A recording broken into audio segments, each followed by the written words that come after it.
Have you experienced the awesome power of the Panasonic Real 3DO system? Obviously. Presenting 3DO, the most advanced home gaming system in the universe. It's time to put away your toys. 3DO from Panasonic, Gold Star, and Creative Labs. A new low price and free games. Mind-blowing graphics of Panasonic Real 3DO. 3DO.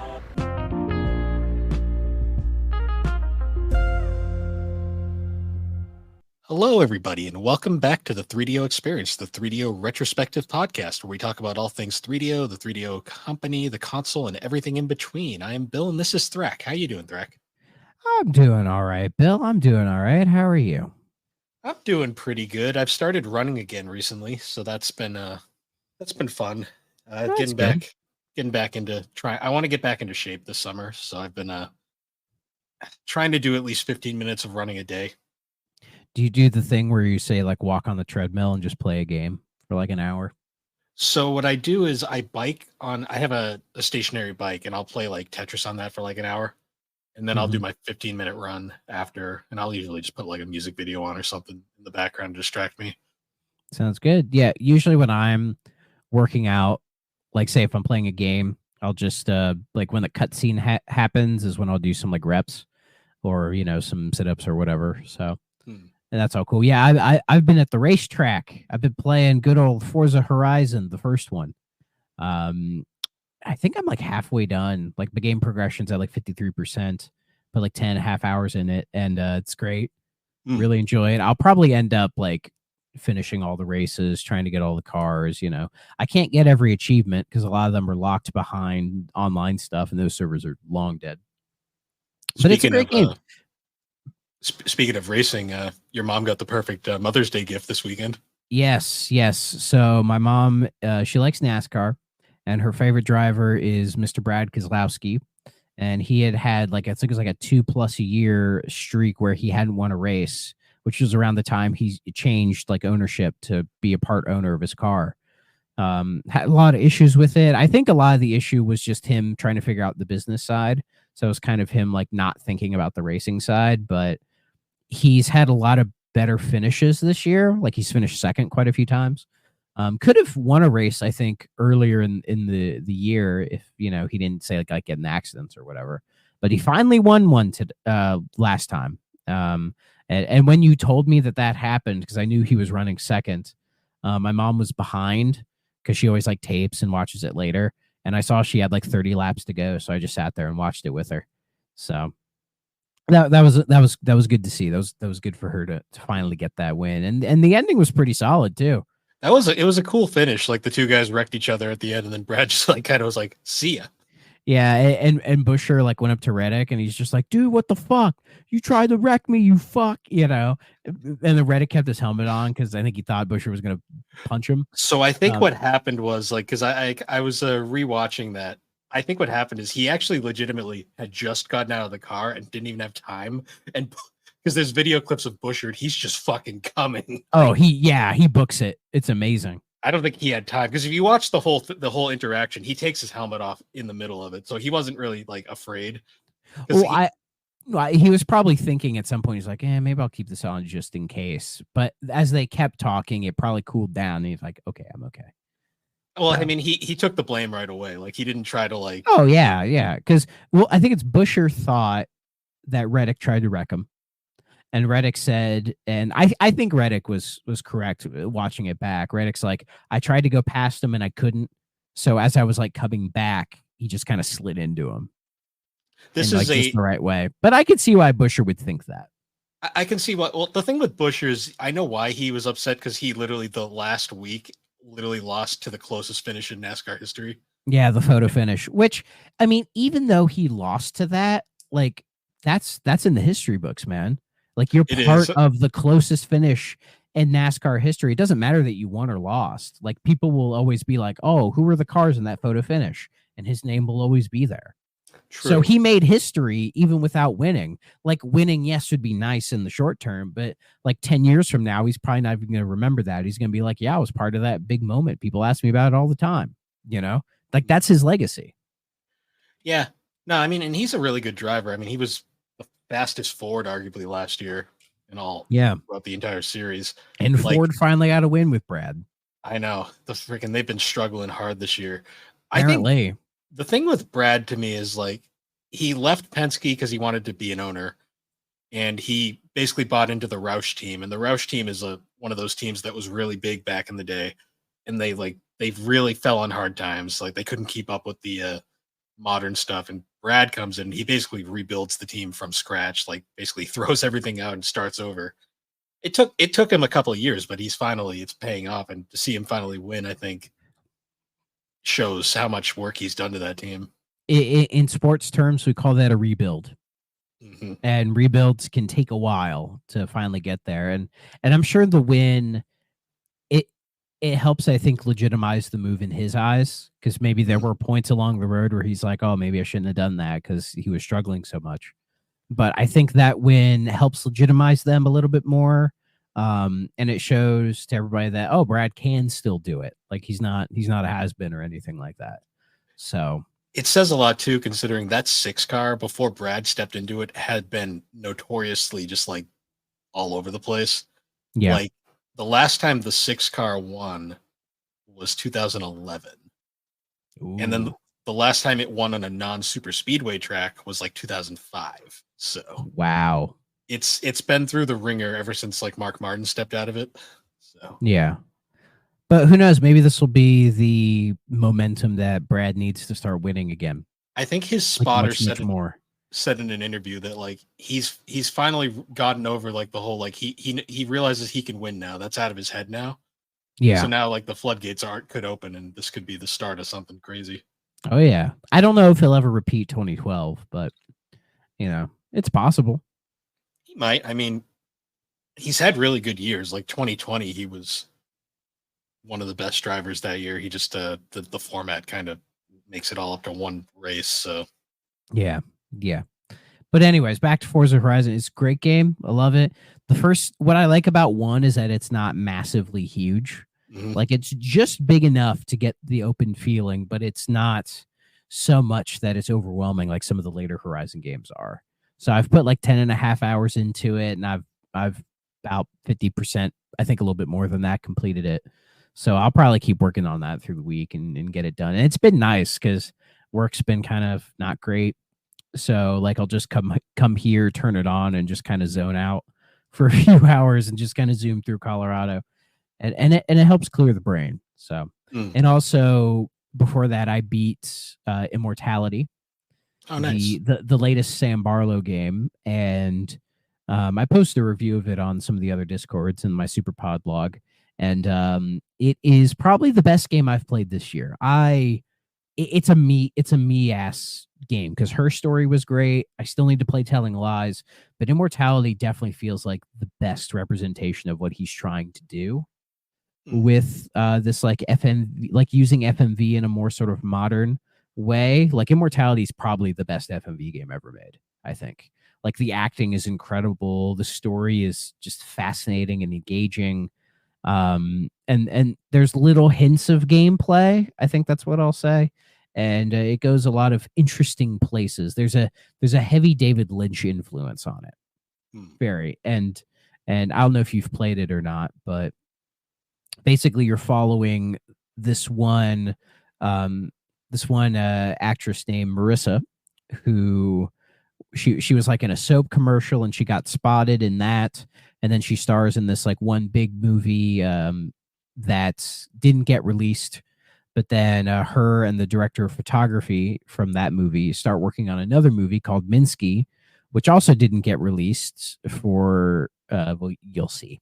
And so there's a break, like a long gap, because that was the first movie was 68, the second was 70, and then there's a huge break, and then in 99 she comes back to do a third movie that doesn't get released either, and then she disappears after that. And the whole game is you get one clip, and then in the clips you can pause at like any frame and then click on like a specific thing, and it'll give you a new clip to look at.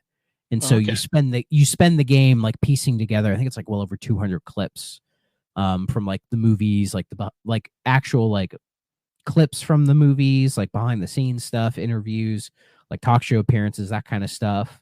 And there's more going on beneath the surface. Hmm.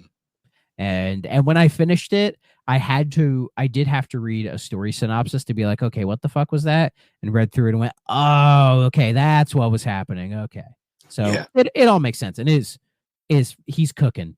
Sam Barlow is fucking cooking. Like it was a 10 for me. I Nice. loved it. Don't go for all the achievements because it was a nightmare at the end. Because there was one clip I didn't have, and I was scrubbing through everything to find. I eventually did find it, but it was a pain in the ass. So, but it was great. I don't know where he goes from here. If he wants to do another game in this style or do something completely different, I don't know. But I definitely need to play Telling Lies at this point because I need to see that connecting thread. But yeah, Immortality. Play it, everybody. Love it. It gets the Thrax seal of approval. Nice. I'm so hyped for the 1,000-Year Door release coming out soon. That's next week, isn't it? Shit. I think so, yeah. Yeah, because Hellblade 2 is the 21st. So next week at the time we're recording this. And then the 23rd, I believe, is 1,000-Year Door remake. So I cannot wait. It's going to be a busy week for me because I'm playing both those fucking games because I'm excited for both. So. The 1,000-Year Door is... I think Bowser's Inside Story is the best Mario RPG ever made. But 1,000-Year Door is so close. Like... Hold on. The copy I got as a kid. Nice. I had to pull it out. Like, I remember getting this. I saw this at the GameStop in like 2005, something like that. And it was, it was 05 or 06. It says bestseller on it, but it's not Player's Choice. See, I have the awful Player's Choice version with the yellow. Oh, yeah. And of course, it's CIB. Nice. It's one of the most valuable games I have. And I've beaten this copy at least 2 or 3 times. Like, I love this game. I know this game pretty well. It is, like, this was the game, one of the few games that made me go, oh, RPGs can be fun. Yeah. See, that was the Mario and Luigi series for me. That's fair. And I didn't play those until much, much later. See, I didn't have a GameCube, so I was stuck with those. Yeah. Which, to be fair, they're both excellent series. Oh, absolutely. They both fall off a cliff after a while, but... After the third entry. Well, Mario and Luigi not as drastically. Paper Mario, oof. Yeah. Like 64 is great. 1,000-Year Door is a masterpiece. I am a strong Super Paper Mario defender. It has some good things about it. It's not as good as the first 2, but I think it stands on its own. It has the best story in the series. Like, I will defend that forever. Yeah, fantastic story. The weird mixture of 2D and 3D works better than you'd think. There's a lot to like about it. It's just the whole like action RPG kind of combat in that game, like jumping on a Goomba and not immediately killing it. In a Mario it just game feels rubs weird. It feels so wrong. But it's better than Sticker Star. Sticker Star is trash. That Absolute is a low. That is such a low bar. And then there's also Color Splash on Wii U. I never played that. I never played it. I watched Arlo's review of it. But like as a puzzle adventure game, it's fine, but as an RPG, it's trash. Yeah, I watched Arlo's review of it. Which is a pretty comprehensive review of it. And from what I saw of it, I'm like, it would probably be fine, but it would leave you feeling kind of empty because there's not a lot there. Like, it's a concept that could work in a different game. I'm not quite sure. Like Origami King. I have Origami. I'm not going to pull out Origami King. Origami King I thought it was okay. Like, it's a step in the right direction. The game is gorgeous. The writing is really good. The like exploring, finding all the toads, a lot of that stuff. Like, everything that isn't the combat is great, in my opinion. It's the combat that really lets the game down. Like the whole ring system, it's a neat idea, but the more did you play Origami King? Oh yeah. Okay, yeah, I put like 40, 50 hours into it. Anyway, the ring combat, like, it's a neat idea, but when you play the game, you realize, oh, they didn't really have enough ideas for it. It was just an idea. But by the end of the game, it's like, oh yeah, they don't really develop this in a way that a Nintendo game would develop it. You know what I mean? I have a strong feeling because of how successful the Mario RPG remake was, and I have a very strong suspicion that the Paper Mario re-release is going to do very well. Maybe that'll finally kick Nintendo in the ass to be like, yo, people like RPGs. Well, they know people like RPGs. Like the Xenoblade games do really well. True. They just don't want to make a Mario Fire RPG. Emblem does really well. True. So, well, I think maybe we'll see what happens. We'll see what happens. But their excuse for the longest time was they were always like, well, the Mario and Luigi series is the RPG series, which pissed everyone off. Yeah, because that doesn't exist anymore. Well, yeah, now it's even more like bad because that franchise is dead, which sucks, but that's besides the point. Yeah. Nintendo had a hand in that series' death. And then Paper Mario is just kind of coasted for a good long time, and yeah, we'll see. But yeah, I'm here for this guy. I'll have both of them. Next week I will have the Switch one in. Well, not next week, but yeah, I'll have the Switch one here. So, but I'll probably play through and beat Hellblade 2 first. That'll probably be a quick play, like maybe 10 hours, and then I will get back. I will be playing Paper Mario again, which is a good feeling.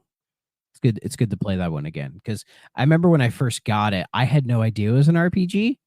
Even looking at the back, like if you didn't know, you wouldn't think it's an RPG. And when I was a kid, I was like, man, all this like turn-based combat, like this shit is weird, man, but I'll deal with it because it's Mario, you know. But I got into it, you know, like I eventually got into it. So, but yeah, my first it's insane. Like one of the best worlds in that game is the wrestling ring, and it's literally just a bunch of I love that. I love the train, like the murder mystery train is great. When you meet Bombery, is that his name? Bombery. The bomb on the island. You deliver the letter to his wife. The Pianta Mafia, like that stuff's fantastic. The entire. Go ahead. Well, I was gonna say the dark world with all the fucking like identity crisis shit. That whole level is fucking amazing. Yeah, and the whole storyline with Peach and the computer like falling in love with Peach. It's one of the few times that it's implied that Peach is naked. Oh yeah, she takes her dress off and you run around naked. But she's invisible. Yes. Which is very raunchy for Nintendo. And also, where? Oh, she's not on the cover. That's crazy. She's not on the cover. Vivian. Oh yeah, they're actually gonna go into the. They're doing a proper translation of it, and I guarantee you, it's gonna piss some people off. Because they're not gonna know. They're gonna be like, "Oh, they're doing this woke thing," and then people are gonna be like, "Bro, she was always that." For those of you who don't know, in Paper Mario, you run into a ghost named Vivian. She's part of a gang of other like sister ghosts. And in the original Japanese version, you find out that she is trans. And in the American and I believe the European translations, she is not. They take that out. Yeah, they just don't even reference it. It's just completely. Yep, it's like the Birdo. It's like a Birdo situation. 2003, I get it, just the time frame, but nowadays it makes sense to just do it the right way. But even then, it's like, I don't know, I could be wrong on this, but I feel like in 03, 04, if there was that, I don't think people would be so freaked out by it. I don't even think it would have been. It would have freaked people out. I think it was more just. I think it would have just been confusing because like it wasn't super known at the time. It wasn't a mainstream thing like it is now. Yeah, I think it just would. It was more of a. They didn't want to confuse kids. Yeah, probably just because it's like such a weird thing to do, and bringing that up maybe in 2003 wouldn't have been best because the attitudes people had towards that and back then were not great. But it was mostly people just being like, I don't know. It's also not exactly like flat out said. It's more subtle. I mean, it's kind of derogatory the way it's portrayed in game, but it's also not exactly direct either. It's kind of just a thing where I get why they took it out, but nowadays it just makes more sense. Now that people know about it, I understand why they would put it in. Yeah, just throw it in there. Why not do a proper translation? We'll see probably Grums or somebody get mad about it on Twitter and not knowing. People who have never played the game and have no intention of playing the game are going to get angry for no reason. So yeah, honestly, Grums feels like that kind of guy who like doesn't play games because he's too busy on Twitter talking about how mad he is. Probably, so. But yeah, it'll be a good game. I mean, it's always been a good game. I don't know how they'd fuck it up. I know some people are mad it's 30 instead of 60, but I'm like, it's a fucking RPG. Who gives a shit? The frame rate. Yeah. I mean, well, is it going to make that much of a difference? It's an RPG. Like, I know it has the action commands, but it's not fucking Dark Souls. They're not that picky. Okay. Like, and Nintendo is so good at optimizing 30 frames. You wouldn't even know it. Like Kirby in the Forgotten Land is 30 frames, and it's the smoothest 30 frame game I've ever played. You wouldn't even think it's 30. So as long as the input lag is next to 0, it'll be fine. Yeah, that's honestly why they're probably doing 30, because they don't want to risk the Switch not being able to handle it. Well, the issue people have is the GameCube version is 60. That's why. That's incredibly common with GameCube ports, though. Like, because like the Tales of Symphonia, like every re-release of that game is capped at 30. But that's because it's based on the PS3 version, which is based on the PS2 version, which the frame rate was cut in half. Mm-hmm. But most people don't realize that, and they get mad about it.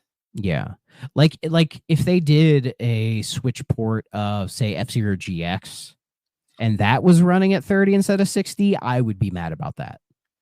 Because that game kind of needs to be in 60. That game still to this day. Ooh, put that shit in Dolphin at 4K. Ooh, so good, so good. Rip your hair out because it's so fucking cheap at times, but it's so fun. It's got such a great soundtrack, and it whizzes by like God fucking damn it. It also has mid-2000s Sega voice acting, and it's hilarious. Oh yes. Sega was cooking back then. I still love that line of Captain Falcon when he gets like pulled out of the bar. He's like, "Where are you taking me?" It's like who thought that? Who approved of that?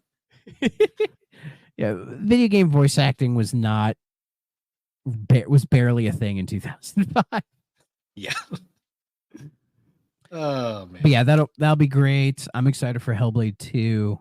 That's gonna be great. I know people aren't high on Xbox right now, and for good reason. With the whole studio shutdown thing, we didn't talk about that last week, did we? We covered it last week. Okay, yeah.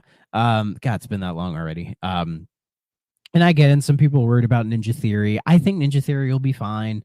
Hellblade 2, I imagine will be a very good game. What's funny is one of the dudes in one of our Discords, Artful Scruff or Scuff or whatever, like he loved Hellblade 1, but he refuses to play 2 because he's like, I don't know, like. Because to him, the idea of a sequel seems pointless from where the story ended in Hellblade 1. And I could see that, but I view it as I need to know where they're going, though. Like, how do they follow that up?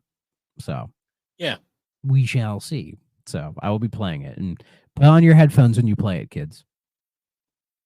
Not 100%. I gotta play that one again, the original Hellblade.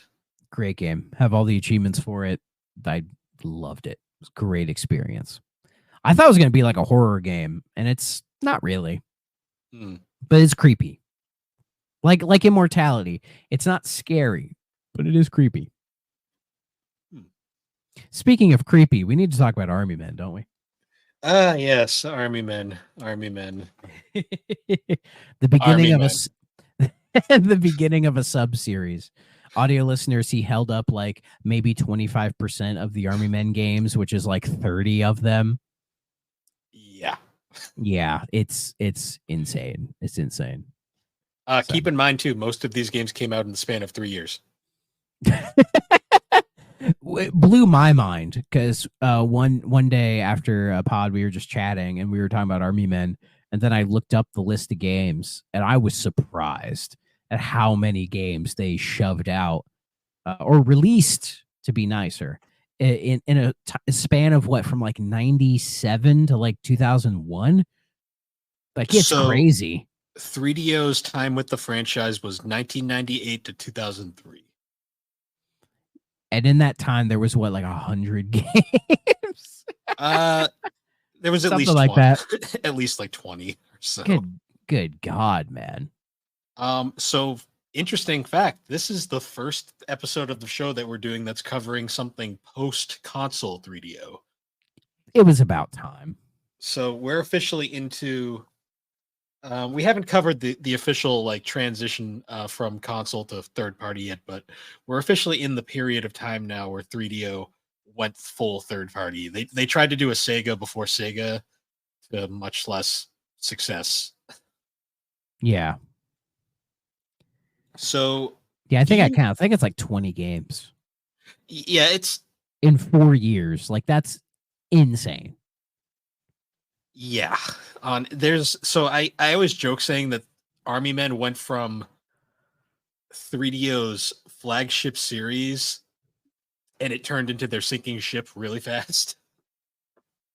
Yeah, it was clear they had something that was kind of cool that people liked, and then they just rode that wave way too hard.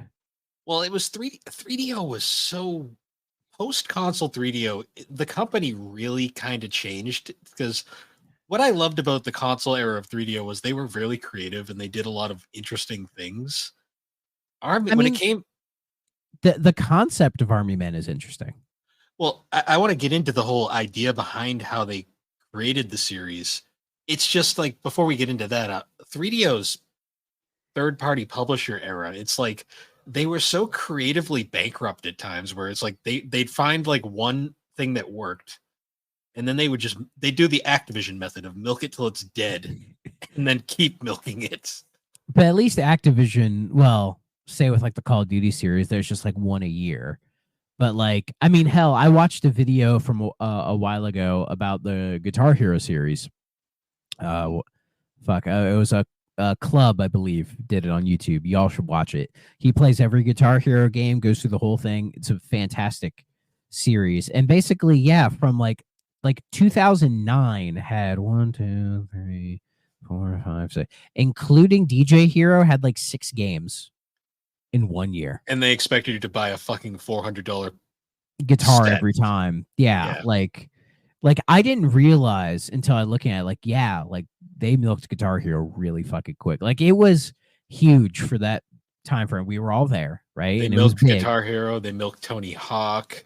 Like, oh yeah, poor Tony Hawk. Like, yeah, that one was rough. They tried milking like Crash and Spyro, but that really didn't work. Yeah. I mean, and they milk Call of Duty, but that still seems to work. Well, there's still a lot of milk in that teat. They get away with that one by having like every developer they have work on it so they can keep up with the demands. Like, they have 3 dev studios just making Call of Duty, so they do one every like 3 years. But then they also have each one gets like a 3-year cycle. Yeah, but then they also have all their side studios just contributing just to make sure that it comes out on time.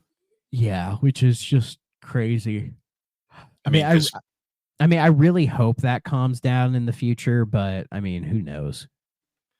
Unfortunately, it's like Pokemon. They keep selling, so they have no reason to change. I know. It's like how I feel about, say, like yearly sports series, you know? Like you know me, I like the Madden series, and I just wish they would take a fucking break and actually like fix all the problems with it, but there's no fucking need to. Like, the audience that they go to, like, most of them don't fucking care, and it saddens me, man. Yeah. So going back to Army Men now, the way this series kind of came to be, I found was really interesting. The whole idea was like they wanted to make like a strategy game very similar to, say, like Command and Conquer, but they to avoid censorship, they had to kind of get around. Obviously, they couldn't have blood or realistic violence, so they came up with the idea of let's make them little toys and make it like the little toys basically running around on the board, because that immediately takes away all of the violence and tones it down to a consumer friendly kind of area. And they kind of played around with the idea the farther the series went. Yeah, like apparently say like with Command and Conquer in certain areas of the world, they would censor it like really hard, Mhm. like censor it to the point where they would have to essentially make a whole new version of the game just to appease that audience.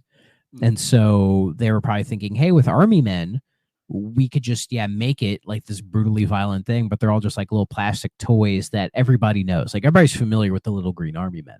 So it's something that has an immediate identifiable look to it. And you can make it like brutally violent because, say, if you're a kid playing Army Men, that's probably what you were thinking in your head, anyways. So Oh, it yeah. allows for some creativity and sort of like like environmental design and sort of game setup, and it leaves it open to be like so many different genres, which they tackled so many different genres with the series. Like They sure did. yeah, like the concept of Army Men as a series does make a lot of sense if you just want something kind of plain that you can experiment within. Mm. Like it totally makes sense. Like the first two Army Men games that were originally released, excuse me, on a PC, they were like straight up real time tactical games, like isometric. They were later also ported to Game Boy Color, and these are actually solid ports. They don't look as nice, but they're basically the same game, which is pretty cool. Yeah, I'm pretty sure the original Army Men was originally going to be on the M2. It was on, I believe. I don't know if it actually got into development because the M2 literally like was a thing and then it wasn't a thing very quick.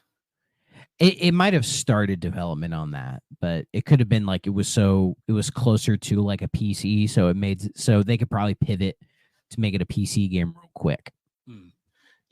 It's one of those things where if there was work started, it's either completely gone forever or it's like lost media, because I don't think, because there is M2 games out there, because M2 hardware was actually, we'll probably get into it more when we actually do an episode discussing the M2. Yeah. But a lot of the M2's hardware was actually used in arcade cabinets that did release to the public. Yeah, so it wasn't like the hardware recycled for like vending machines or something. I think so. I'd have to relook into that. I think it might have been kind of like the Jaguar in a sense. But like this never released, so people probably wouldn't know. You know what I mean? No. Whereas with the Jag, like seeing that stuff was just incredible. I'm trying to find one of those dentist things just because I think it'd be kind of funny to have. It'd probably be less expensive than a Jaguar. Honestly, yeah. Apparently there are like prototypes of the M2 floating around. It looked cool. It was a cool looking system. It looks fucking weird though. Like well, I mean, it was smart of them to standardize like the top loading thing, but I don't know, it just has like this weird 90s laptop look to it. Yeah, it does. Yeah, or it's like, no, it's like a square PS1. You know what I mean? Yeah, that's what it looks like. It's mimicking that. I kind of like it, I won't lie, but I then again, I just like that aesthetic, so. That's fair. That's fair. I would have been curious to what the controller would have been. Yeah, it's unknown. Also, apparently they had basically partnered exclusively with Panasonic by that point, which pissed off Gold Star and everybody to no end. I mean, they should have did that in the fucking first place, but yeah, is what it is.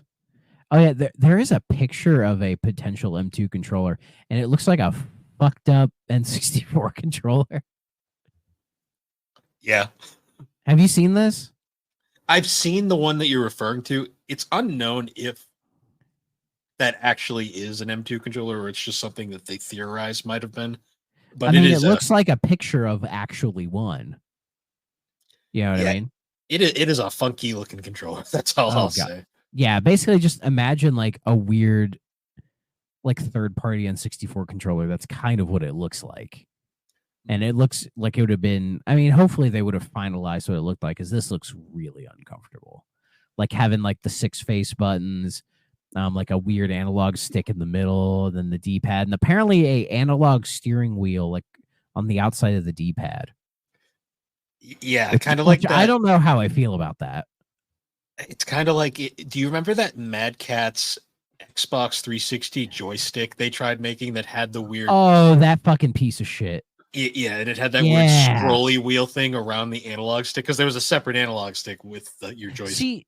See, yeah, that's cool because, like, say if you're trying to put like Breakout or like Pong or something like on the live arcade, like that's great for it. Hmm. But that's different from like having it like say down here to say you're holding a controller and then you have to like hit this and like do this kind of motion. You know Yeah, what I mean? Like I don't know how like just doing that doesn't feel comfortable. it was the experimental era of game controllers where they were just trying shit. Yeah, for real. Um, so going back to Army Men now, like the first two games were pretty big successes for the most part. Oh yeah. The second one more so than the first one. The first one didn't really play with the Army Men gimmick as much as like it honestly could have. They kind of it was like basically they made a Command and Conquer game and then just like stuck Army Men in there just so they could get away with the violence. The second one was more where they really started kind of playing around with the fact that these are toys and we can kind of make a joke out of that. Yeah, I think it does the thing a lot of the Army Men games do, and that is it'll have a world that's like their world, and then they sort of like transition to say our world. And then our Yeah. world is where, like, say they're like fighting on like kitchen tops or in like bathrooms or whatever. Yeah, like so we'll get into it as we go along, but the Army Men series kind of diverges in half. There is like two storylines going on. There is the realistic storylines based around the first two games, and then there's the Sarge storyline, which becomes its own wacky thing as we go on. Yeah, like Sarge was their attempt at like a mascot for the series. Yes. And And I guess it worked because when people think of Army Men, that's probably what they think of as like the Sarge games. yes. That or they think of this one, Army Men 3D, which maybe Yeah, the possibly. most this was I think the most successful game in the series from what I've read. It's either this or Air Attack. Um Army Men 3D is interesting because it's actually a 3D remake of the first Army Men game. Only it's a third person shooter and it's a little bit it's kind of real it's trying to be a little too realistic for its own good at times, which makes it kind of awkward. But it's pretty fun and you get a flamethrower and you can legit melt the tan army. See, that's great. Like that's just violent and I kind of love it. I mean, you can get away with it. They're just little plastic things. Yeah. I mean, this game is fun. It had a really fun multiplayer mode where like you could it was kind of like capture the flag essentially. I remember playing that with my dad and Alex a lot back in the day. Going on from there though, then that's when we get into, of course, the Sarge games.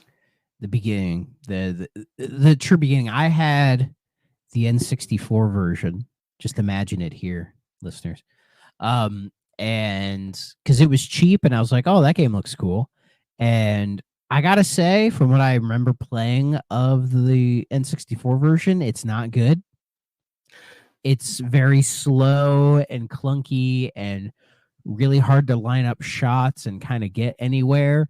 But I get the sense that is more a fault with the N64 than the game itself.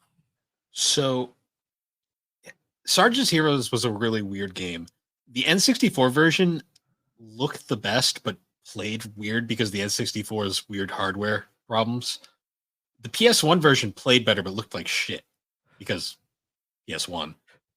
Then you get the weird best of both worlds where you get the Dreamcast version, which is based off the N64 version, but plays better because of the controller. Yeah, Sarge's Heroes is a weird one though, because it's like it's where the series got really fucking weird. Yeah. Like if you look at the back on the screenshots, there's like one of the screenshots is literally Sarge climbing on some toy blocks. It's really the point where like they started this whole like storyline involving Sarge and like the tan army, which was basically the villains of the series. There was also this blue army that was like these like double agents running around. The storyline got really surprisingly complicated for whatever reason. Yeah. Go on. No, you're good. Well, I was just gonna say though, like this is like where they got really goofy, like where they would play around with the fact that they're toys, like, and they'd like try to do like slapstick humor in the background during the cutscenes. Like the cutscenes for these games, did the N64 version have cutscenes? Yes. Were they full motion video? Or were they kind of like the N64 ish cutscenes? Yeah, I remember it had them. I don't think there is like a bit crushed as some people might think, because the N64 could run cleaner audio and video than I think people realize. It was only really limited by using the cartridges. But from what I remember, the Sarge's Hero stuff was perfectly fine. But I haven't played that game in a very, very long time because I've got rid of my N64 and that collection many, many years ago. Before I remember, I think it did have cutscenes. Okay, because the PlayStation version and Dreamcast definitely did. And I love the cutscenes in this series because they literally use like old wartime, like movie tone news clip cutscenes for everything. Yeah. And it's charming. Like you could tell they were still trying at this point during the production of the series, Mm-hmm. which led to the direct sequel. Well, not really sequel, but another game in the Sarge storyline, and what I consider the best Army Man game made personally, the Air Attack. Yes. You've told me before that you're quite a fan. Yeah. So Air Attack takes place in the same universe as like Sarge's Heroes. Like Sarge appears in the cutscenes and everything. The whole gimmick with these ones is instead of being like action platformer third-person shooter games, they're air combat games where like you do have a bunch of missions and you basically control helicopters. And you just basically you get your objective at the start and you kind of have to go through the level and do it, avoid like enemy fire. It's simple, fun, just nonsense. And this game, like in particular, has held up wonderfully over the years.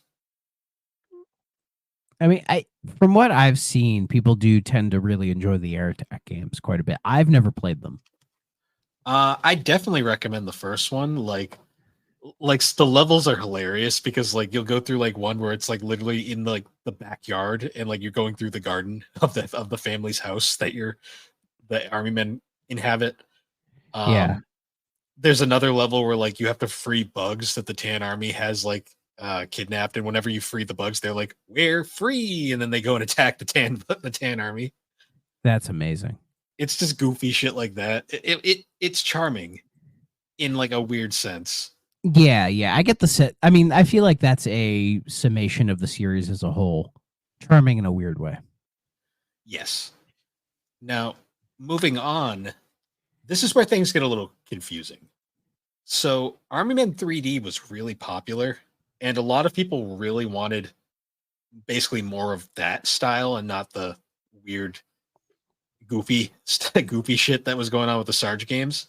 Yeah. So, Army Men 3DO decided to compromise, and they proceeded to release 4 games in the World War series. Man, they got to 4 world wars. In real life, we only have 2. So, fun fact about these games, they're basically just Army Men 3D again, but like slightly different, and they're barely changed between game. Man, they didn't even try. No, they really didn't. These are basically the World War games, and they're essentially if Army Men was trying to be serious, but they're fucking toys, so it's like the illusion is just bad. Is it the Army Men's like Call of Duty? You know what I mean? In a sense, but Call of Duty is significantly better in every way. Yeah, but like you know what I mean, where it's like it's trying to take it seriously, sort of in that sense. Yeah, it's basically they're trying to actually be like gritty and realistic, but they're still playing as the Army Men for whatever reason. It just, I don't know how you make that work. They really didn't, because like Army Men 3D is well regarded. The World War games are all just like trash. They're just like half-assed like continuations of that, but without any substance to really make them worth playing. Basically.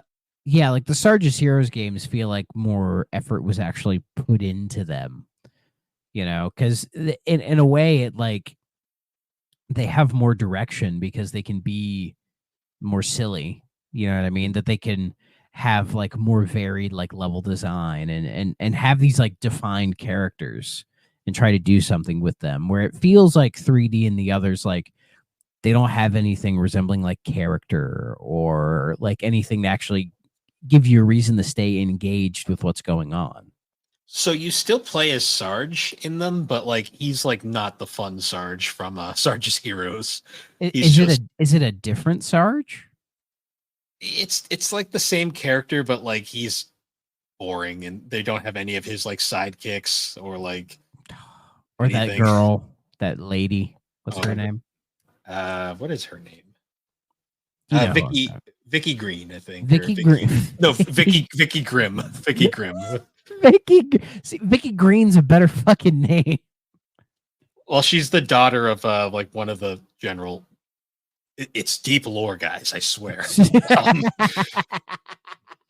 But yeah, so Sarge's Heroes too. I remember it's better, and it was on N64, PS1, Game Boy Color, PS2.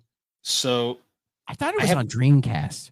it was not the only Dream Army Men game on Dreamcast is Sarge's Heroes 1. Okay, so I probably just get them mixed up. So it's more of the same. It's more refined. Honestly, more fun. The only thing is the PS2 version. It might be on PS2, but this game was very clearly designed with the N64 in mind. And graphically, it looks like an N64 game still. Yeah, even on PS2. Yeah, it's kind of like you ever played Donald Duck Going Quackers? Yes, I have. It's kind of like that game on PS2 or GameCube, where it's like it looks nicer, but you can still clearly tell it was a game. It was an N64 game. Yeah. It's like if you've ever played a lot of those early 360 ports of games like, say, Tony Hawk's American Wasteland or even Gun. It's like they're shinier, like they're running in HD and they're, much, cleaner looking. But it's essentially like taking an old game and running it through an emulator. Like it looks nicer, but the assets are still old assets. Yes.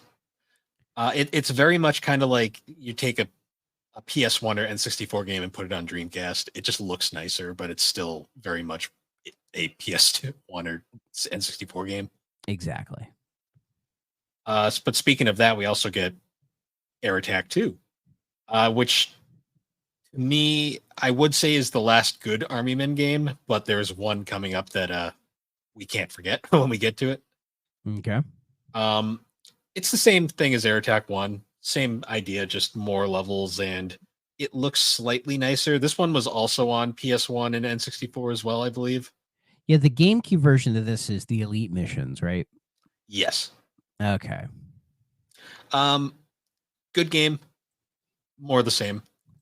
It's the third fucking sub-series in this goddamn thing.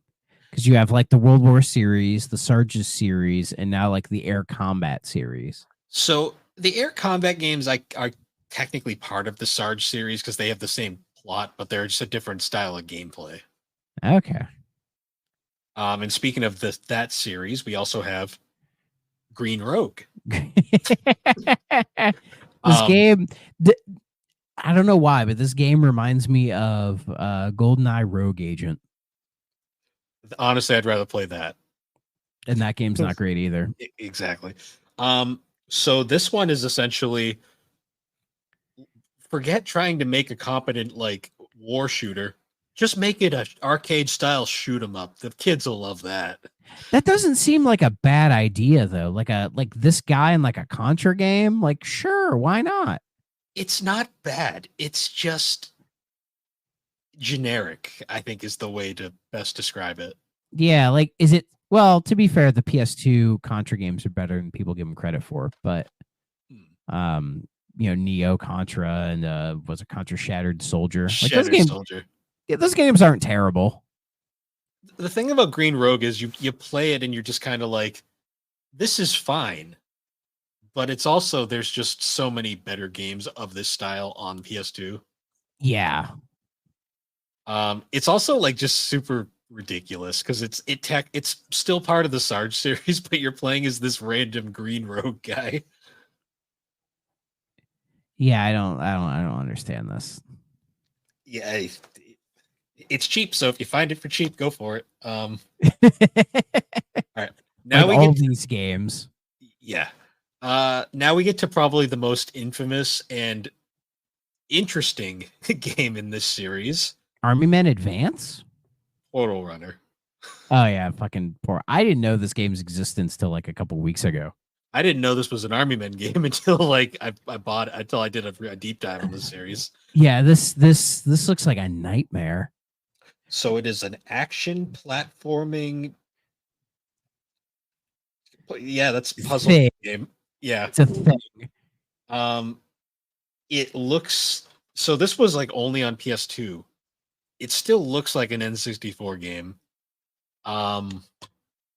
It's just mediocre in every way possible. And Trip Hawkins was to upset by the bad reviews that he left a drunken like email to one of the review sites threatening to pull advertisement.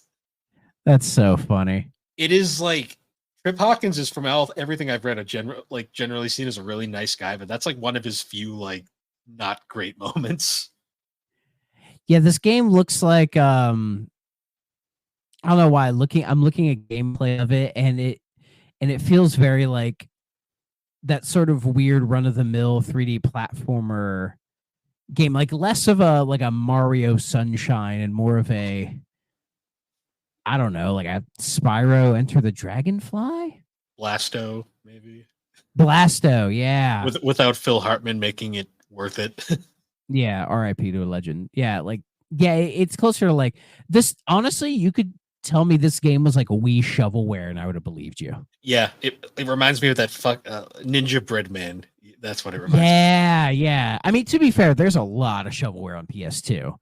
I don't have an official count, but I think there's like 5,000 PS2 games or something crazy like that. And I guarantee you like 20% of that is just bullshit. Oh yeah. Like this. So before we get into the last PS2 game, I do want to divert over to Army Men Advance. I've played it. It's all right. It's fun. It's like a top-down shoot 'em up. Yeah, and those work really well on GBA. They do. You can play as either Sarge or Vicky Grimm. Yeah. Go through a bunch. Grimm. Yeah. Go through a bunch of levels. It's fine. If you listeners, if you want a really good top-down shooter for the GBA, I recommend Medal of Honor Infiltrator. Banger of a game. Very hard though. Yes. And we also there was 2 other Army Men games on GBA. They're not the same as Army Men. Turf Wars and Operation Green? Yeah, my favorite names ever. Operation Green and Turf Wars. You're in the Army Men like gang. Yeah. So Operation Green and Turf Wars are interesting because they're actually like throwbacks to the original 2 games where they're like isometric. They're not quite real-time like strategy tactics games. They're more like isometric shooters with minor tactical elements, but they're fine for what they are. Like a Battalion Wars. Kinda. If Battalion Wars sucked. If Battalion Wars was incredibly mediocre, yes. And it is not. It is not. It is a very underrated series, I will say. Fucking love Battalion Wars. What I think like a fan account of Battalion Wars follows me on Twitter. Nice. What's funny is Operation Green is somewhat well known. Turf Wars, I swear to God, this game is just completely forgotten to time at times. It doesn't have a Wikipedia article, and all these other fucking games do. Yeah. Turf Wars also, fun fact, was the final Army Men game to be released under 3DO. Went out on the banger. Yeah. Well, you could say the actual final game 3DO put out was a banger, which is also hilarious because they didn't actually make it. RTS. RTS is a great fucking game. Like my favorite NBA game. Why does it have an NBA sticker on it? This was probably recased at some point, and they just used an NBA case but left the sticker. And I've left it there because I think it's funny. Okay, fair enough. Spot. Just imagine like Draymond Green playing that game, be like, "Damn, this is great. Why don't we have this?" So, Army Men RTS is literally an RTS on console, and it's a really solid game. And I'm convinced the majority of the reason for that is because of those guys right there. Beautiful. For audio listeners, Army Men RTS was made by Pandemic Studios. One of the best studios that is dead. They originally, it was formed by a couple guys who left Activision. And they got acquired by they got acquired by some like holding company and then were sold to EA. In fact, BioWare was also involved in that as well. And Pandemic Studios is known for games like the Star Wars Battlefront games, the original ones, Destroy All Humans, Full Spectrum Warrior, fucking Mercenaries, Playground of Destruction, and Mercenaries 2 World in Flames. They even did a Lord of the Rings version of Battlefront called Lord of the Rings Conquest, which is pretty good. And then ended on a game called The Saboteur, which is fine. I'm not the biggest fan of Saboteur, but it is a very ambitious game that I would have loved to have seen them try again. You know, if you've played it, you know what I'm talking about. It's a gem from that era. But really, it's fucking Mercenaries. I love the Mercenaries games to death. What's funny is RTS was actually one of their first games too, which is pretty interesting. Yeah, it wasn't their first. Their first is some Battlezone 2 Combat Commander thing, whatever. A lot of fucking studios start making tank games. I don't know what's up with that. They made a baseball game for EA, Triple Play 2002, which I've never played. And Army Men RTS, which I think if it's not considered the best Army Men game, it's up there for sure. It's in the top 5 usually. Yeah, like you can get this game on Steam. I think I got on Steam for like $1.50 or something, and it was more than worth that price. Like it runs pretty well on my machine as well, my fucking laptop. And it's a great game. I love Army Men RTS. 2 bits.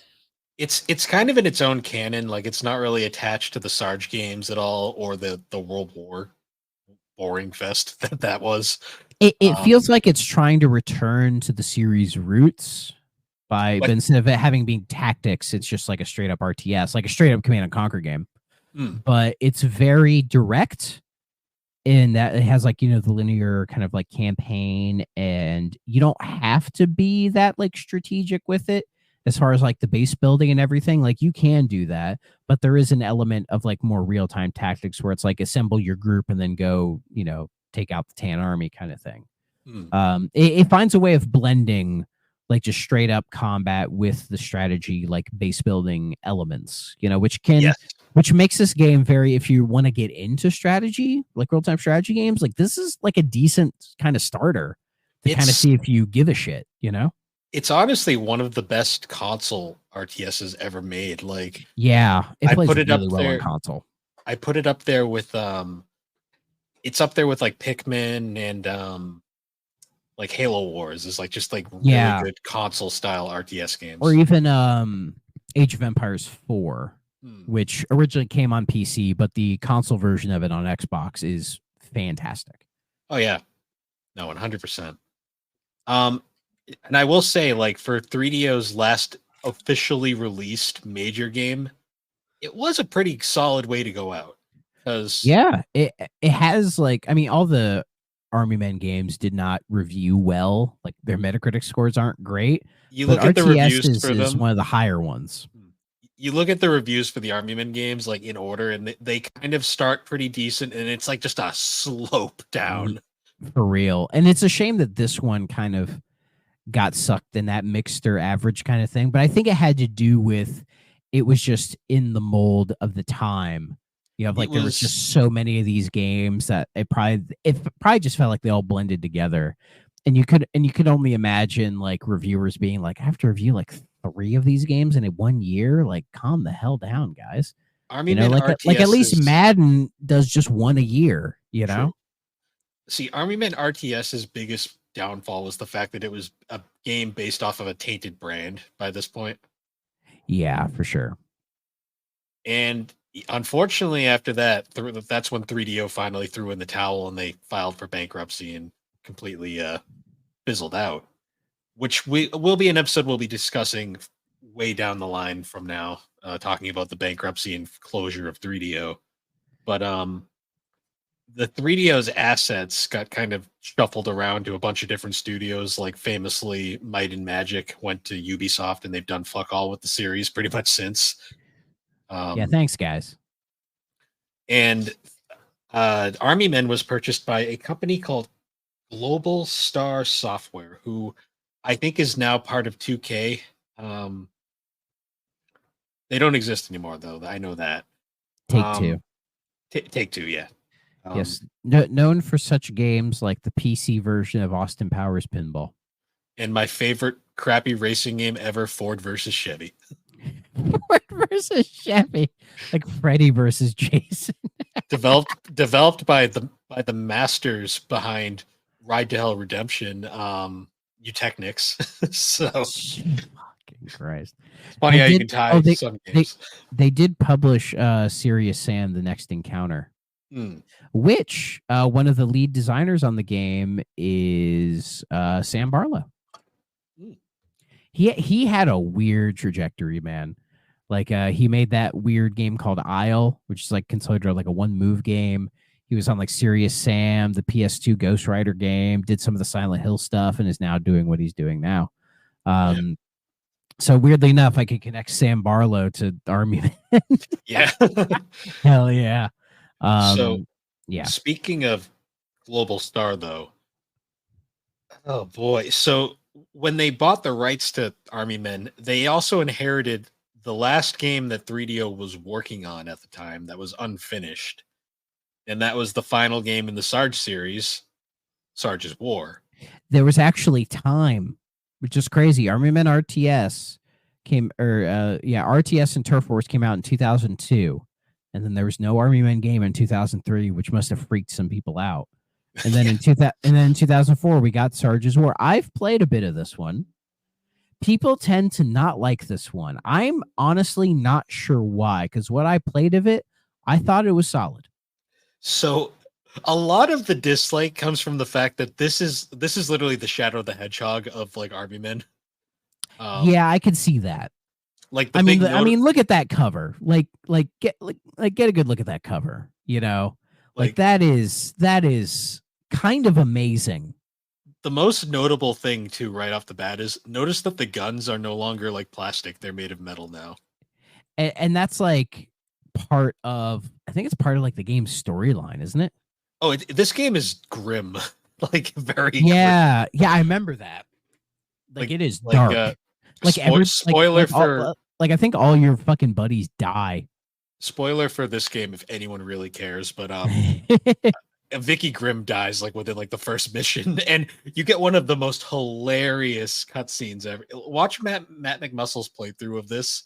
It is fucking hilarious how fucking stupid this game is. Yeah, it's fucking weird, man. Like the violence is so high in this one. Like they actually like you see the characters like blown to pieces, and it's like that wasn't really a thing in the previous games. It definitely looks like they're finally taking advantage of this generation's hardware. Yes, that is this long. It still looks like shit. I'm not gonna lie. Yeah, but it's better than the other ones, though. It's already a low bar. That is true. Yeah, it doesn't look as bad as it could look. How about that? I'll say this is better than like Green Rogue or the World War games. Like it's basically just Sarge's Heroes 3. It's better than Portal Runner. But it's still an Army Men game, so the bar isn't super high. Bro, there's this really nice like banner image, like a decent high quality photo of that cover. Oh, this is beautiful. I'm gonna send it to you real quick. Nice. Like this is nice. My favorite is, you know how you get like the splash like text on the back of the games, and it always has like a big like quote or something. Yeah. On the back of this one, it's literally just "It's war." They're Army Men. It's always war. But this time it's serious. I'm just I was imagining like Shadow the Hedgehog, like that opening cutscene where like Sonic kind of like falls and then Shadow's there and he just like cocks a rifle that's not meant to be Yeah. cocked, but instead it's Sarge. And then he karate chops the tan guy in the head. I forget the General Plastro. That's his name. I want to see Sarge karate chop Robotnik. This is who I am. I'm a green plastic man. So I won't lie, like Shadow the With a Hedgehog. Jay Leno jaw. Like, what the hell is with that jaw, man? Yeah. I won't like Shadow the Hedgehog though. I love this game because it's so fucking ridiculous. Yeah, for real. Like, we will play and review this one eventually. Like, he's holding up the Xbox version. Hopefully by next week I have an original Xbox and I will hunt down a copy of this game. And I'm like, you know what? I may beat this with the fucking Duke controller. Let's do it, man. Like I will say, we will cover a bunch of these individually. In the Yes, future. yes, absolutely. We need to. In fact, we should probably get some guests on for some to play these crappy games. We need people to understand Army Men. Yes, Aaron, if you're listening, pick an Army Men game. And you'll be the guest for it. It doesn't matter. It doesn't matter which one he wants to do. We'll do it. I'm not gonna lie. This is such an Aaron series. I'm surprised if he hasn't played these. I think he has. He'll let us know because he'll be listening. He'll let us know. It's an Aaron series. I don't know if I should be offended for him or not. I love Aaron, but some of the games that he plays, I'm always like, Aaron, man. Yeah, but hey, it's fun. Like this is the shit. Like this is kind of the shit we live for when it comes to games. Like finding this weird stuff and being like, what the fuck is this shit? Like everybody knows the big stuff, but it's fun to like dig in and be like, what the hell is this? You know? Yeah. Like this is the fun stuff. Like that's what I liked when I was like record collecting is I would just like find the most like a cover that would just intrigue me. And I'm like, what is this? And then I'd go and listen to it. That was like me with my CD collection, honestly. Yeah. That being said, though, so Sarge's War technically started by 3DO, so it still very much feels like a 3DO Army Men game. And that like green Xbox case really fits. I know it does. Yeah, I love that Mountain Dew green. Unfortunately, Global Software's first real attempt at it, not nearly as great. And that is Major Malfunction. What a fucking ironic title. Which, fun fact, they didn't even make it. They farmed it out to Team 17. The Worms people? Yeah, and Team 17. Why did the Worms team make a fucking Army Men game? They're better. They're better than this. Well, they clearly just did this for a paycheck because this game is fucking atrocious. Yeah, like if it was say like Worms but Army Men, that would probably be good. Like this game, like legitimately, like art stylized. The graphics, they aren't great, but they look pretty decent compared to the rest of the series. It's going to be weird seeing that next to my copy of like Splinter Cell. Oh yeah. This game, on the other hand, what is this art style? Generic. You got Samus Aran and RoboCop back there, I guess. Mega Man, maybe. I don't know. Yeah. It was that they recycled Maverick Hunter, which was going to be like the Metroid Prime Mega Man game. Yeah. They recycled that guy. Also, graphically, this game it looks horrendous. Like Sergeant's War looks better. I've seen this cover like a million times. Like if you go into any like retro game store, you'll find like a handful of these games. But I've never seen this one in action. It is like the most mediocre shooter like ever made, in all honesty. I'm looking at it. It just looks so whatever. You know what I mean? It literally, to me, it's just Team 17 got offered this like for a certain amount of money, and they just did the bare minimum. It's literally just a generic third-person shooter. That's all the game is. Yeah, there's no Sarge anymore. Like it's like a new character. I mean, just looking at gameplay of this, like the motion blur is terrible. It just feels like they're like, we'll just make what people think an Army Men game would be. Like, I get the sense it probably plays okay. You know.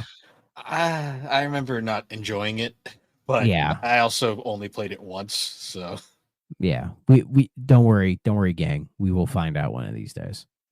Now, I don't own the last one because I just don't care. But there was one final Army Men game before the series kind of died.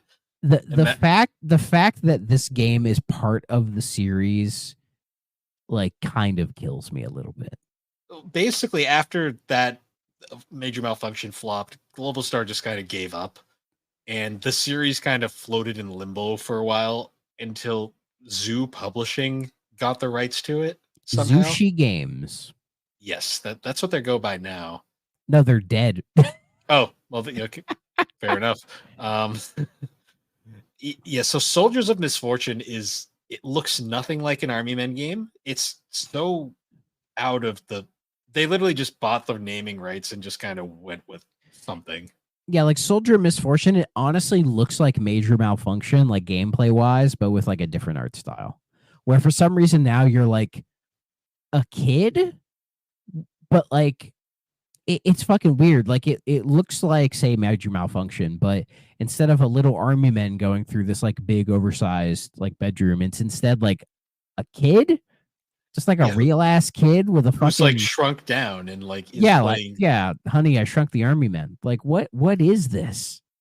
Like it came out on the Wii, which our listeners, if you've ever been to a retro store and looked through the Wii games, you probably have seen this one. It also came out on the DS. And the PS2. A lot of Wii games came out on the PS2. So, fun fact about this game, I completely didn't even realize it was part of the series. And the only reason I found out about it was actually Scott the Woz did his Wii Shovelware Variety Hour series, and this game was part of that. And I was did he play this as part of that? Yeah, he couldn't beat the first level. Okay. Because he had the 3 parts, right? Yes.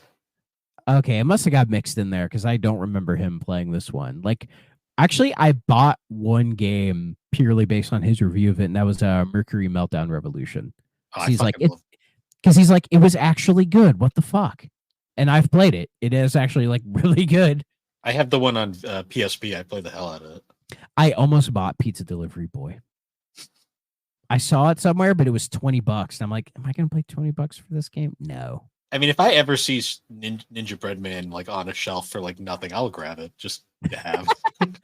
That I get that rock and roll Elvis one, or the Sphinx 2 or whatever. I mean, they're all the same game. They really are. Yeah, but yeah, Soldiers of Misfortune, that looks nasty. I don't. I would feel so dirty playing that game. Oh, we didn't talk about Toys in Space. Not that it matters. Was that part of the original line? So that tactics games. Yes, it came out after 3D, but it was still part. Actually, no, it came out after Sarge's Heroes as well. But this is like the worst one, right? Yeah, it got too like fantastical, like with like the aliens and space and stuff, and it was just it lost kind of like the charm of the original 2, and it was just kind of like it just didn't need to. It really didn't need to happen. Gotcha. It's got a 29% on game rankings, so that's all you need to know. Rough. There was also Army Men Air Tactics, which was a tactical-based version of the Army Men Air Attack games that came out on PSP. PSP, yeah. PC. Could you imagine? I'd have played it, but I'm just imagining like a Sarge's War 2 on the 360. That would have been a nightmare. That would have been something. No, it would have.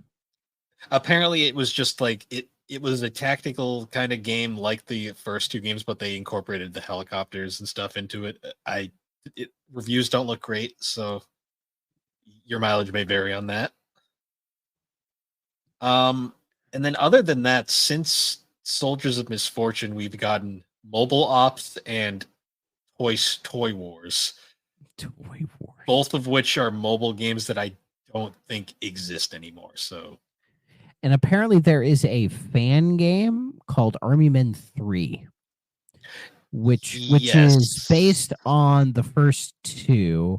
I don't know if it ever got finished. No, it was canceled, but they left the engine. They basically left it open source, so if You could anyone wants to finish it, go for it, I guess. Yeah, if you want to dig through it. And I looked at the page for it, and its last update was March 2nd of last year, and it's had no downloads this week. And I'm like, should I just so they get one and wake somebody up? Like, what the fuck? Yeah. And then immediately delete it because I'm like, what am I supposed to do with all these assets? Yeah, I don't know what I would do with these assets, but Yeah, I mean, was it's a neat idea, but I remember when it was first announced and they were actually working on it, it was kind of interesting, but then like it just disappeared and I was like, I wasn't that interested. Fair enough. See, I would do a Sarge's Heroes 3 or something like that. That'd be funny. Well, we kind of got Sarge's Heroes 3. Oh shit, that's right. Sarge's Villains. Sarge Resurrection. He's back, and this time he's mad. Yeah. If you know that quote, I'll give you $1. So yeah, that's the Army Men series, though. It is literally like the perfect example of like milking a franchise into the ground and essentially imploding your entire company. Yeah, in like the worst possible way of like milking a franchise. Like a lot of these other companies have like gotten milking a franchise down to a science, man. Like Call of Duty and a lot of the EA Sports games. Like they have it down to a science to where it's like, yeah, they're milking it, but like we know. Everybody knows. I mean, hell, you could argue that like Mario is milked to death. You could make that argument because they just constantly are making Mario shit, but the quality is much higher. That's the key, because not only did they milk Army Men, but they also oversaturated the market with these games. And they just got worse and worse. They never improved. They didn't put the effort into making complete games. Like you'd get one every now and then that was pretty good, like Air Attack 2. RTS. Well, RTS doesn't really count because that wasn't made by them. It's in the family. It's in the family. That one you can understand why it's good though, because it was literally handled by someone else who had all the time in the world to make it. Yeah. Not by one studio that was like spread thin on like 12 games plus some Might and Magic shit and whatever else 3DO was working on at the time. Exactly. You can tell it was made by a studio that was hungry and like ready to like prove to the world that they could actually like make some like high quality games, which they eventually did. And then got killed because EA sucks.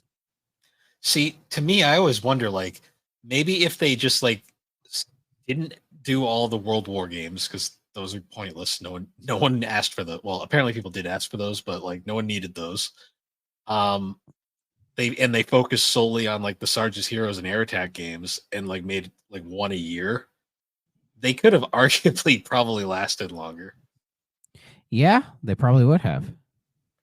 Apparently 3DO wasn't doing great though, and that's one of the one of the reasons why they forced so many of these out is because they were desperate for money. Yeah. Which is kind of a shame because 3DO did have some winners. Like there was a series called Battle Tanks, which we're going to cover at some point in the future. Yes, and we need to get Quest 64 on that because he's a big Battle Tanks guy. And those are some actual decent games 3DO made during their third-party days. 3DO also made the first massive MMO, which is still apparently active with private servers. Not something I'd ever play now, but it's something interesting. They fucking made that? Meridian 95, yeah. That's weird as hell. That's what I'm saying. 3DO is a weird company. But yeah, that's Army Men. Play these games. Play these games at your own risk, I guess. I mean, I will recommend the first two: Air Attack, RTS, maybe the Sarge's Heroes games if you're feeling risque, I guess. If you're feeling brave. From what I've played of the series, I highly recommend RTS. I think it's a fantastic game. Like if you're a big real-time strategy person, you'll probably think it's kind of like primitive. But if you're trying to get into them, I can't think of a better way to get into them without it being like overwhelming. Mm. Like I have a soft spot for Sarge's War, probably just because it's kind of silly. And I just feel like like gameplay wise, it felt like an improvement from Sarge's Heroes 1 and 2. But it could have been just I was playing it on better hardware.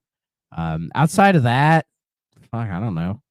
Play the air games, I guess, because people seem to like the air attack ones. But yeah, eventually it'll probably be like a sub series for us where we will go through each of these games and talk about them in some kind of detail because I'm sure these games deserve to be fine tooth combed. Like somebody needs to do it, and I think it's going to be us. And then we'll find out about the secret army men cult who will get mad at us for not being able to appreciate how cool these games are. Do you remember that review like we found online last time? That was like the guy like ranking them, and his list was so fucking bad. It wasn't even funny. Yeah, we did that off stream or off show. Yep, because it was amazing. He had some of the most questionable games in his top 5. That's for sure. It was on Giant Bomb's website because I think Giant Bomb back in the day used to prioritize a lot of like user-based content, so you could just make random crap on there. And some dude ranked all the Army Men games, and the little descriptions he had for them were hilarious and completely inconsistent. Like his reasoning for stuff was all over the place. He put Portal Runner above the air attack games, and I was like, I was like, what? Like die. You almost went Sarge's War on him. Just that scene of Sarge fucking screaming in the air. Just play that over and over. Sarge is unleashed. Oh man! Basically, the scene after he discovers Vicky died, just like it's him screaming in the air. It's like the greatest fucking trash ever. I've seen it. It's amazing. Oh yeah! Can't wait to play that game again. Oh yeah, I'm looking forward to revisiting a bunch of these because they are fascinating. Yeah. We need to do it. So what better podcast to do this? Yeah, I'm looking forward to covering more of the post console 3DO games because like they're interesting. Yeah, I can only do so many just straight up 3DO games before I lose my mind. You know, it's like I need to play some fucking actual games. Yeah. Oh boy. But yes, next I think we agreed that next time we were gonna do the Horde, I think. Yes, we will do the Horde. Which I'm looking forward to. That's a Toys for Bob game, and I love Toys for Bob. As do I. And I actually have a physical of it, kiddos. Yeah, I had to I don't know if it's the PAL version or not, but I literally ordered it from some dude in Greece who was selling it for like a decent price, and it showed up very quickly for an international package. And it works just fine. I put like an hour into it, so I will reserve my thoughts for now. I'll be playing the Saturn version just because I don't have the 3DO version at the moment, but it is an expensive game. Like I think I got it for like $40-$50, which is actually pretty good. Yeah. Now, we should honestly do a Toys for Bob episode at some point too, because they're hell yeah. They're an interesting developer. Yes, they are. And I cannot wait to see what they have up next. Spyro 4. I can't wait. Yeah. Oh, but what? Enter the Dragonfly? That already came out. They'll probably reference it. Yeah, like they did in Crash 4. Crash 4. They're like, wait. Where they're like, wait, we fought each other more than 3 times, right? What do you mean? Well, especially because Wrath of Cortex is literally Crash 4 in Japan. Yeah. It's fine. It's a fine game. It's okay. Yeah. But yeah. It's Traveler's Tale, so it's average. I mean, they also made Twin Sanity, and that's a great game. So. Twin Sanity has that really cool gimmick to it, which I think helps that game stick out. And it has an amazing, for some reason they did like a whole acapella group soundtrack. Spiral Mouth. Fucking love them. Yeah, but it's fucking good. Like, goddamn. Like giving that game to like a 9-year-old me was quite an experience. Even though it's painfully unfinished, which is very apparent. Yeah. Now. Well, like it starts out really strong. but I think it's somewhere in the second half where you're like, oh man. You play it now and you notice a lot of things are like, but it's still it's finished enough to be playable, and that's what matters. Yeah, you can beat the game. Yeah. And I hope, I mean, there's no guarantee, but it'd be really sweet if that game became backwards compatible in the series, but because it's Activision and Microsoft owns them now, but who knows about that? I mean, maybe in June we'll learn something about all these like Activision games, like if they're coming to Game Pass or if they're going to make them more backwards compatible. I have no idea. That'd be nice to see, but we got a couple weeks. The director of Twinsanity actually reached out and said that like if at the time, if Activision, but maybe Microsoft gave the okay, he'd love to finish the game. That'd be great. Like, imagine like a remaster. Oh yeah, that'd be great. Like, hell, give that to Toys for Bob. Like get him to like team up with Toys for Bob and be like, hey, let's get that source code and let's finish it. Oh yeah, that'd be awesome. That would be fucking cool because I know like the Crash fandom like has a pretty deep love for Twinsanity. Because it's one of the few post Naughty Dog games that people tend to really like. They got Steve-O and Chris Pontius to do ads for that game. Oh yeah, I've seen. I saw them on YouTube a couple years back. They'd reenact the stunts you could do in the game. It was great. It was that era. So yeah, the Crash, another weird series. Yeah, honestly, not as bad as Spyro in terms of like what he went through, but it was pretty rough still. Yeah, the Crash Bandicoot I think has a higher batting average than Spyro, but I will always prefer Spyro. True. Well, I mean, Hero's Tale was like the game that was advertised along. I fucking love Hero's Tale, man. It's good. It's not I mean, it's not broken like Enter the Dragonfly, so that's no. Again, Hero's Tale, I got to Insanity and Hero's Tale around the same time. And both those games, I'm like, fuck yes, these games are great. You know, I haven't played Hero's Tale in a long time, though. Like, I haven't played it since, I don't know, like 2007 or something. So it holds up. Yeah. I wouldn't say it's a masterpiece. Like, obviously, the Spyro trilogy, like... Who made it? Oh, Eurocom made it. So it's probably good. Jess Harnell voice is Spyro's voice, and it's weird. Yeah, and Enter the Dragonfly was 2 studios who don't have a Wikipedia page. Oh, Equinox and Check Six. Check Six. Although Check Six, I believe, was the main developer. Equinox. I think Matt McMuscle said in his What Happened, like, nobody really knows what the fuck Equinox did during that game. They ruined it. That's probably what they did. I mean, the Holiday Rush is what ruined that game, but yeah, for sure. Yeah, but Hero's Tale is really cool, and it was Eurocom, and RIP. Eurocom was a great dev. But yeah, so once again, guys, thanks for joining us on the 3DO Experience. The 3DO Experience can be found on all the major podcasting platforms, particularly Apple Podcasts and Spotify. You can also find us on YouTube with video versions, I guess. And if you can find all of our links at linktree/thebarberwhogames, and you can join us at the GNC Podcast Network Discord server, where you can find all things GNC, 3DO Experience, Geek Addicts, Talk Gaming, Anime, or just general nonsense. And Thrax streams on Wednesday nights, which is tonight. So you can find his streams down below there at twitch.tv/Thrack94. Well, I am currently on hiatus. You didn't read my Twitter. But yeah, so I'm just taking a little break from streaming right now, just so I can get career stuff figured out. Gotcha. But the VODs are still up on Twitch. They're also on my YouTube at Thrack94. If you want to watch those, you should watch them. Tell your friends. Get those. Follow me on Twitch, man, so I can get to 50 followers and be an affiliate. That's all I'm missing. But I will return at some point. I just need to get some real life stuff kind of figured out, and then once I get that squared away, I will come back to streaming, because streaming is a lot of fun, but I just don't really have the mental capacity for it at this current stage. Gotcha. So, but it will return. I do promise. Nice. Well, the link's down there anyways, so if anyone would like to check those out, it is very easy to find. Yeah, I just have ice. I don't have any water. Shit. The struggle is real. And with that, everybody, we will see you all later. Bye-bye. You're not playing on a 3DO system.